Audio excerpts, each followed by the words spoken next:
ఎందరో మహానుభావులు, అందరికీ వందనాలు. ప్రస్తుతం నేను తమిళ సాహిత్య కథలు అన్న పుస్తకాన్ని చదివి వినిపిస్తున్నాను కదండి. ఈ పుస్తకాన్ని తమిళ భాషలో రచించిన వారు శ్రీ ము. అరుణాచలం గారు. వీరు ప్రసిద్ధికెక్కిన సాహితీవేత్త. ఈ పుస్తకాన్ని తెలుగు భాషలోనికి అనువదించిన వారు డాక్టర్ చల్లా రాధాకృష్ణ శర్మ గారు. వీరికి నా నమస్కారాలు. ఇంకా కథనం ప్రారంభిస్తానండి. ఈ కథ పేరు అదిరై.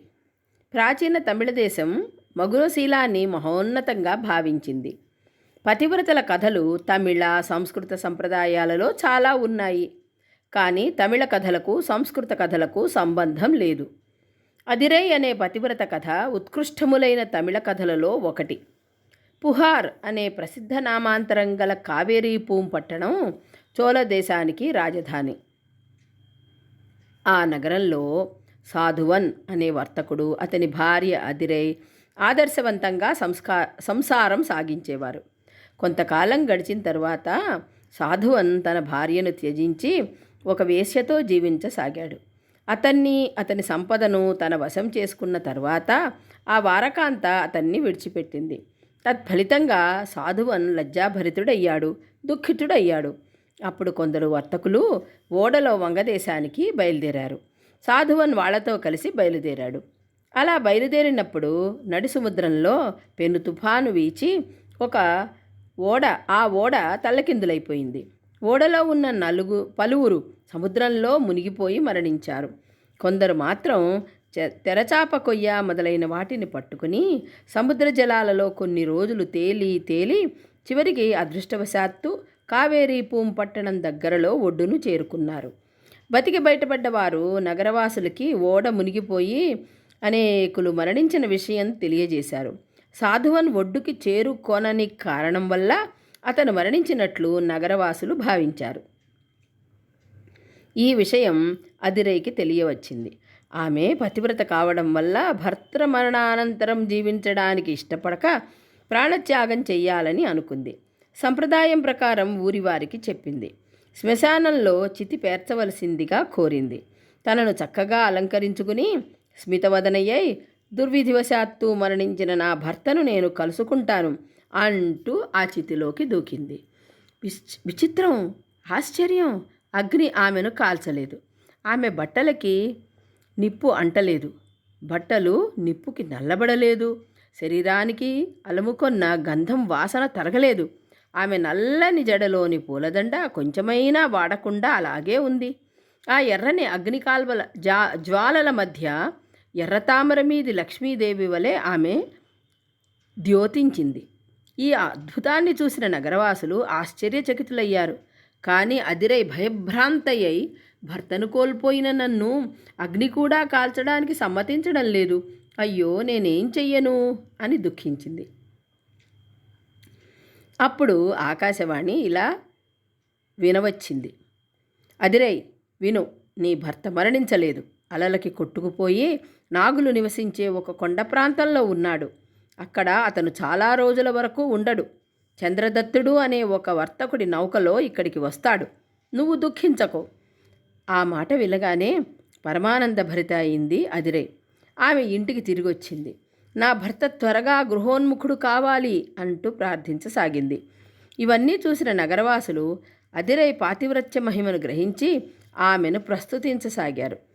ఓడ సముద్ర జలాలలో మునిగిపోయినప్పుడు సాధువన్ చేతికి ఒక కొయ్య దొరికింది. దాని ఆధారంగా చేరుకుని అతను నీళ్లలో తేలసాగాడు. అలలు అతన్ని ఒక ఒడ్డుకి చేర్చాయి. అతను మెల్లగా ఒడ్డెక్కాడు. ఒక చెట్టు నీడను చేరి తన దురవస్థను, అదిరైకి జరిగిన హానిని తలుచుకుంటూ అలాగే నిద్రపోయాడు. అది ఒక కొండదేశం. అక్కడ నాగులు అనే జాతివారు నివసించేవారు. వాళ్ళ దిగంబరులు, దుష్ట స్వభావులు, నరమాంస భక్షకులు. వాళ్ళు చెట్టు నీడను పడుకొని ఉన్న అతన్ని చూశారు. చాలా బాధపడి, ఒంటరిగా ఇక్కడికి వచ్చాడు, ఇతని శరీరం మనకు మంచి ఆహారంగా ఉపయోగపడుతుంది అని వాళ్ళు తమ భాషలో మాట్లాడుకున్నారు. ఆ భాష అతనికి తెలుసు కనుక ఆ భాషలో నౌకాభంగ వృత్తాంతాన్ని, తన దురవస్థను తెలియచేశాడు. అదంతా విని వాళ్ళు అతన్ని తమ గురువు దగ్గరకు తీసుకొని వెళ్ళారు. ఆ గురువే వాళ్లకు నాయకుడు కూడా. ఆ నాయకుడున్న ప్రదేశం దుర్గంధభూరితం, ఎముకలమయం, ఎటు చూసినా రాళ్ళు. మగ ఎలుగుబంటి ఆడ ఎలుగుబంటితో కలిసి ఉన్నట్లుగా ఉంది అతని ఆకృతి.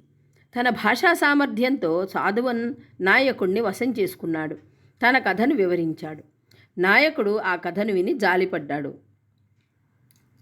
ఇదిగో, ఇతనికి ఒక యువతిని ఇవ్వండి, మద్య మాంసాలు కూడా ఇవ్వండి అని ఆజ్ఞాపించాడు.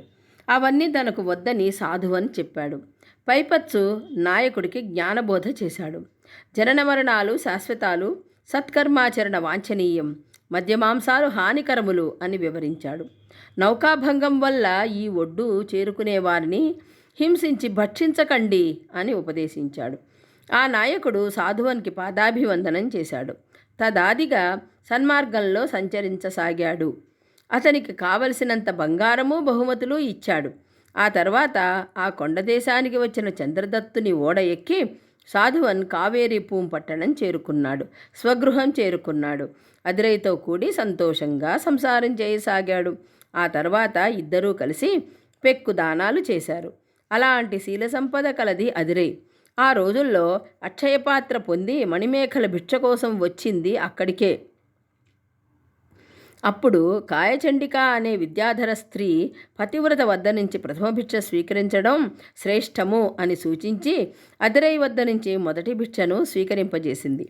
అలాగే మణిమేఖల అదిరై ఇంటికి వచ్చి భిక్ష అడగగా అదిరై మణిమేఖలకు ప్రదక్షిణం చేసి నమస్కరించి దయ్యపు ఆకలి తొలగునుగాక అంటూ భిక్ష వేసింది. అక్షయపాత్రలో ఆహారం సమృద్ధిగా కనిపించింది. ఆ పాత్ర సహాయంతో మణిమేఖల లోకంలోని క్షుధార్తుల ఆకలిని తొలగించింది. ఇదండి అదిరై కథ. విశాఖ అనే మరొక కథ తెలుసుకుందాం.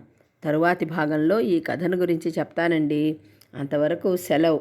మీకు కనుక తమిళ సాహిత్య కథలు నచ్చితే లైక్ చేయండి, షేర్ చేయండి, సబ్స్క్రైబ్ చేసుకుని కామెంట్ చేసి నన్ను మరింతగా ప్రోత్సహించండి. ఇలాంటి కథలు మీకు నేను వినిపిస్తాను. ఇంకా ఉంటానండి. నమస్కారం.